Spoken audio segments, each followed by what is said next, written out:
صباح العيد، صباحه بلدي مصري أصيل، صباحه يجري في عروق النيل، ولون الضي في جبينه صباح عالترعة بالمواويل. وحشتوني، كل عام وأنتم بخير، كل عام وأنتم إلى الله أقرب. بقالنا مدة ما طلعناش مع بعض على الهواء لظروف السفر فالنهاردة قلنا نعمل حلقة النهاردة في سهرة العيد في صباحه بلدي كالمعتاد في كل المناسبات. عملنا لقاءات في أقدم منطقة في الإسكندرية، راس التين والأنفوشي. هنروح لبعض التقارير ونرجع لكم مرة تانية. وكل عام وأنتم بخير، وكل عام وأنتم إلى الله أقرب.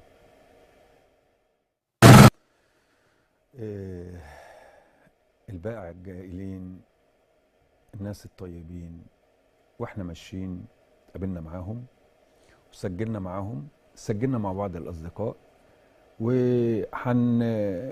بعض اللقاءات الأخرى هو النهاردة مش هنغني ولا نعمل حاجة، هو كله تقارير النهاردة عشان أنا سجلت ماتيريال كتير مع بعض الناس. فهنعرض إيه تاني يا جماعة؟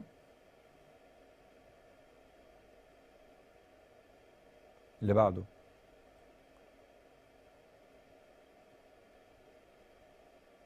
روايح الزمن الجميل هفهفين وخدينا للماضي وسحره الخفي ورفرفي يا قلوبنا فوق اللي فات وبص للي جاي وانت بترفرفي. يا روايح الزمن الجميل للسنين بتطفي في قلوبنا حنان الحنين، ونحن عارفين احنا مين ولا فين والفين حيحدفنا زمننا الضنين. يا روايح الزمن الجميل هفهفين وخدينا للماضي وسحره الخفي ورفرفي يا قلوبنا فوق اللي فات وبص للي جاي وانت الزمن الجميل الخفي يختلفنا النهارده ليله من ليالي من احدى المنطقات في الاسكندريه. هنرجع للزمن الجميل وللزمن الجميل، هنعمل بعض اللقاءات مع بعض الشخصيات عشان نفتكر مع بعض الزمن الجميل.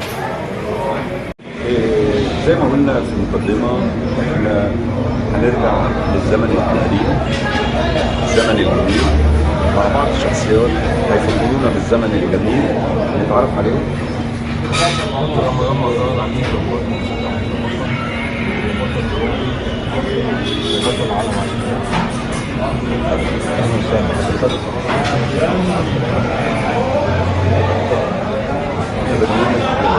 روايح الزمن الجميل الحدث كل الأماكن نعمل بعض النقاش مع بعض الشخصيات عشان نفتكر مع بعض الزمن الجميل اللي احنا خلصناه. فحضرتك تكلمنا عن نفسك شوية عشان نعرف الجمهور مين الست اللي رمضان مهران بطل من أبطال الجمهورية وبطل مصر ودولي وأولمبي وبنادي القدامى الرياضيين ووزارة الشباب والرياضة. حضرتك اللي عرفته حضرتك عندك أبطال الكوبا. نعم صح. بطل الكوبا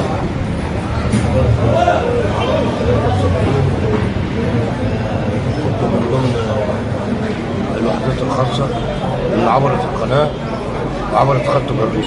السلاح اللي حضرتك كنت قوات خاصة إن شاء الله. هي حضرتك يعني على هذا الحرب العظيم، وكنت في احتفالات القوات المسلحة والاحتفالات المدنية اللي عملت في أكتوبر. تعرفنا على بعض الشخصيات، تعرفنا على شخصية حضرتك، لأن فعلا يعني أنا بدور على الناس اللي هي فعلا يعني لولاهم ما كنا قاعدين القعدة دي. كنت بطل الجمهورية والتحقت بنادي السكة الحديد، وتعرفت بيه العميد حسين أبو الحماد كان رئيس اتحاد الملاكمة، وهو اللي اقترح عليا إن أنا أتقدم بالقوات المسلحة، وساعدني في الكلام ده. واتقابلت مع شخصية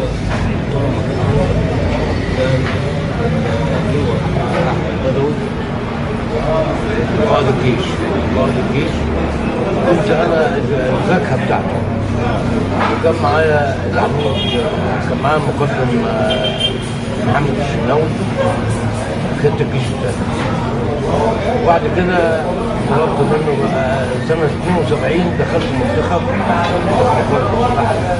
سافرت ايطاليا في ميلانو، لعبت بطوله العالم عسكري. يعني حضرتك الرياضة هو سبب كان السبب انك حضرتك وصلت للبطولة. تمام، معروفين ساعتها هو ده صح. وبعد كده خلصنا، دخلنا 73 وحضرت المعركة. وبعد المعركة قعدت سنتين، وبعدين أرغموني على إن أنا لازم ألعب ثاني. لعبت قوات مسلحة لحد سنة 82. حضرتك احنا زي ما قلنا فات اكثر من نص قرن على هذه الحرب. لما بترجع بالذكريات تفتكر بفتكر جمال جميلة بصراحة. فقدنا رئيس جمهورية اسمه محمد عمر رحمة الله عليه. ده قرار صاحب القرار وصاحب الحرب والسلام وطني بمعنى الكلمة. اعتز بيه واعتز بالقدر بتاعته. وحضرت برضه عبد المنعم ناصر قائد الجيش، ونبيل شكري القائد بتاعي بتاع قحط.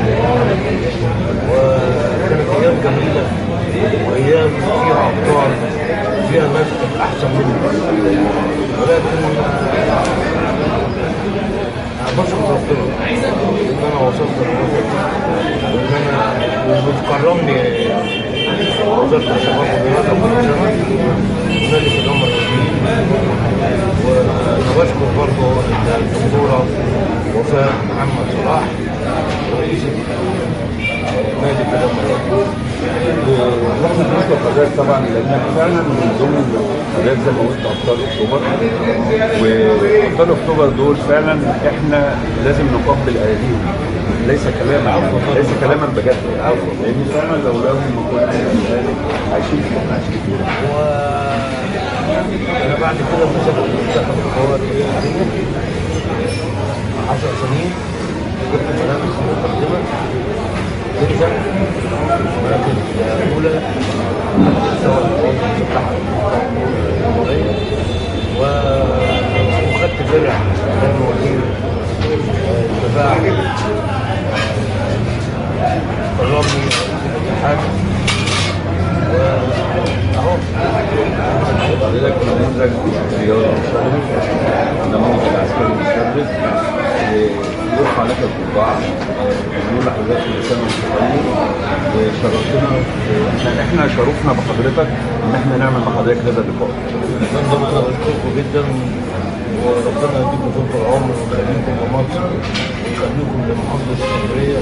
بشكر الاذاعه بتاعتكم، كل سنه وانتم طيبين، وكل سنه وانتم طيبين، والشعب المصري كله كل سنه وانت طيب وشرفتنا. انت فاهم جدا، وانا شاكر اقدارك ومشكر جدا، وعقبال كل سنه. روايح الزمن الجميل هفهفي وخدينا للماضي وسحره الخفي، ورفرفي يا قلوبنا فوق اللي